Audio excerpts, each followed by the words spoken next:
তাওহিদ হৃদয়ের সঙ্গে বাদানুবাদের জেরে অপমানের জবাব দিতে বিসিবির চাকরি ছাড়তে চান শরফুদ্দৌলা। বাংলাদেশ ক্রিকেটে এক অনাকাঙ্ক্ষিত পরিস্থিতির জন্ম দিয়েছে ঢাকা প্রিমিয়ার লিগের বিতর্ক। দেশের একমাত্র আইসিসি এলিট প্যানেলের আম্পায়ার শরফুদ্দৌলা ইবনে শহীদ সৈকত বিসিবির চাকরি ছাড়ার সিদ্ধান্ত নিয়েছেন হৃদয় কাণ্ডে। তাওহিদ হৃদয় আর বিসিবির আচরণে ক্ষুব্ধ হয়ে এই সিদ্ধান্ত নিয়েছেন তিনি, এমনটি সৈকত দাবি করেছেন একটি টেলিভিশনের ইন্টারভিউতে।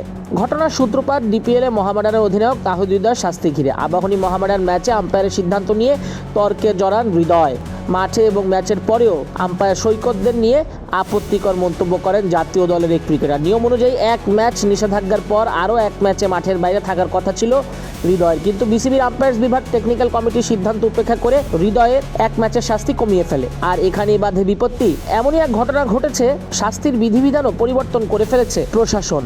আর এতেই নিজের সম্মান ও পেশাগত নৈতিকতার জায়গা থেকে বিসিবির চাকরি ছেড়ে দেওয়ার সিদ্ধান্ত নেন এই অভিজ্ঞ আম্পায়ার।